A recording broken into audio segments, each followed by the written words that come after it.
What's going on, guys? It's your boy Amazing. We're back with another video, and in today's video, guys, I'm gonna be explaining how you can get up to 60 plus gems a week in 7 Deadly Sins Grand Cross.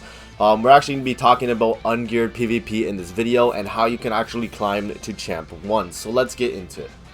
Before we actually hop into the video, make sure to subscribe to your boy Amazing. We're on the road to 10k subscribers, and at the time of recording this video, I'm at 6,660. So weird number, but you love to see it because we're growing. Turn on the bell notifications if you want to be up to date with anything 7 Deadly Sins Grand Cross related. And with that out of the way, let's hop into the actual video. Alright, so if you guys want to be getting up to 60 gems a week in 7 Deadly Sins Grand Cross, your main thing you're going to want to be doing is you're going to want to push an ungeared PvP.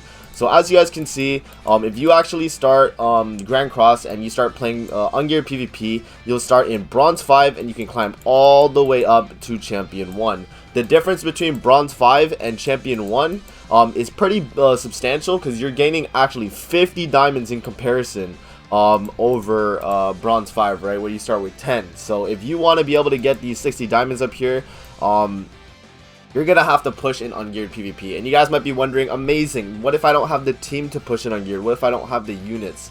A lot of people can actually push in ungeared PvP pretty easily if it's later in the week. This is like my main tip for this video. If you are pushing in ungeared PvP, push later in the week. And the reason for that is because everyone just because of reset and how it is today, everyone is going to be pushing in the rankings. So if you actually go to the rankings just to see, right here, if you go to normal PvP, you can actually see that all the tryhard players are playing right now. All the simply casuals, you got like Eden people, literally all the sweaty tryhards are playing PvP right now. So if you are a free-to-play player and you want to push up to Champ 1, you probably shouldn't do it today. I definitely recommend doing it later in the week. Another thing to note is that you're gonna have to build a pretty good PvP team if you want to compete in the meta to actually push to Champ 1.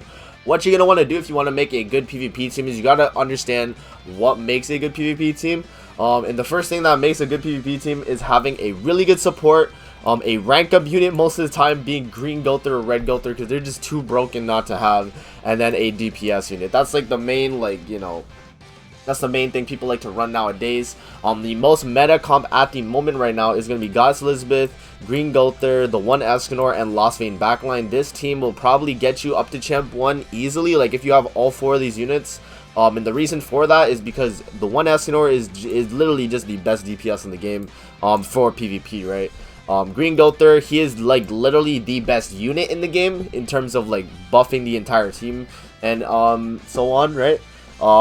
And Goddess Elizabeth is literally just like the best freaking support in the game. Like Reflect Shield has the freaking other shield that excluding Rupture, right?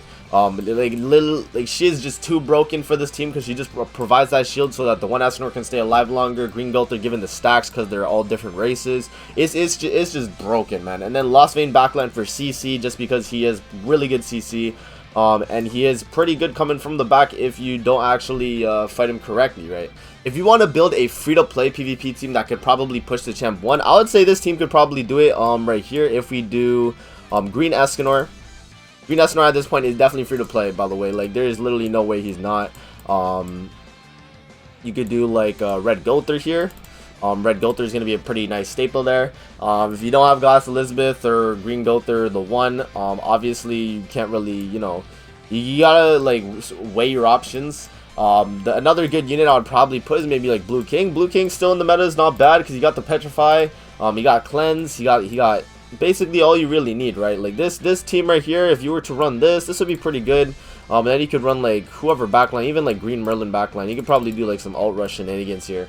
But this is a pretty good free-to-play team, I'd say. If you really want to push and you don't want to summon on anything at the moment, regardless, even though we have a really good banner right now, being the 1 Escanor's banner, this is not a bad free-to-play team that can probably push the Champ 1. If you do it correctly, you could definitely push the Champ 1 if you're playing in later in the week. Just because this team is not the most meta team in the game at the moment, it could definitely work though if you play later in the week when you're playing all the people trying to push up that aren't really on the highest level of skill, right? So That's just something to note there. You could definitely build free-to-play teams, man. Like, they still work as long as you're fighting later in the week and not early in the week. That's probably my most important thing about this video, because every time I like to do PvP and it's the day 1 of reset, all the tryhards are pushing up into Champ 1, man, and it's literally not a fun time if you're playing during that time, just because everyone just like claps you. Obviously you're gonna have to play ungeared like once a day for your daily PvP diamond, but like like generally you want to like play it once per day just to get that diamond, and then later in the week, maybe like the Friday, Saturday, Sunday, that's when you want to push up to Champ 1.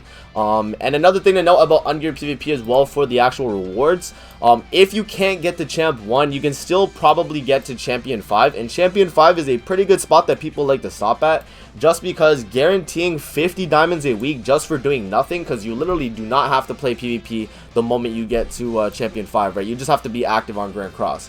So the moment you get to Champion 5, you literally sit every week and get 50 diamonds a week, which is like pretty nice, I would say. Just like based on how many diamonds you're getting a week, that's a lot. So if you really want to go and take the step towards the 60 diamonds, it's definitely worth it as well, because getting an extra 10 diamonds a week can make or break your summons. It could be that extra multi you need for a Assault Melee or Mark II Valenti, the 1S or whoever, right? So definitely, if you can, try and push for Champion 1 in ungeared PvP. This team right here, as I explained, could definitely do it, as long as you've worked on them like a lot, right? Even like Green Merlin in the front could work as well, like if you're trying to do like some alt rush like depletion shenanigans. But obviously I know a lot of people probably have units other than these units, like maybe like you have like just Goddess Elizabeth, or you just have Lost Vein. Like let's say you just had Lost Vein but you didn't have Green Gother or Goddess Elizabeth, you could run this team right here. Or if you didn't have Lost Vein but you had like Goddess Elizabeth, you could run this and you could do literally King Brim. Basically it would be like King Beth basically. But you could run like this team, you could run literally any team. Like if you had like Sariel here, just slap Sariel. I'm telling you, like as a free-to-play player, you must have some units at the very least. Like if you've been doing summons at all, you must have some like type of meta unit. And I could probably make another video on this in the future, but like the top meta units in PvP. But this is generally like you want to just have like one really good DPS unit. You want to have your Gother support rank ups, and then you want to have like another support type unit that could like heal or provide a shield or cleanse, whatever the case. So that's basically it for the video. I hope you guys enjoyed. Don't forget to like, comment, subscribe as always, and if you guys want to see more videos like this, definitely let me know in the comment section below, and I'll see you guys in the next video. Peace out.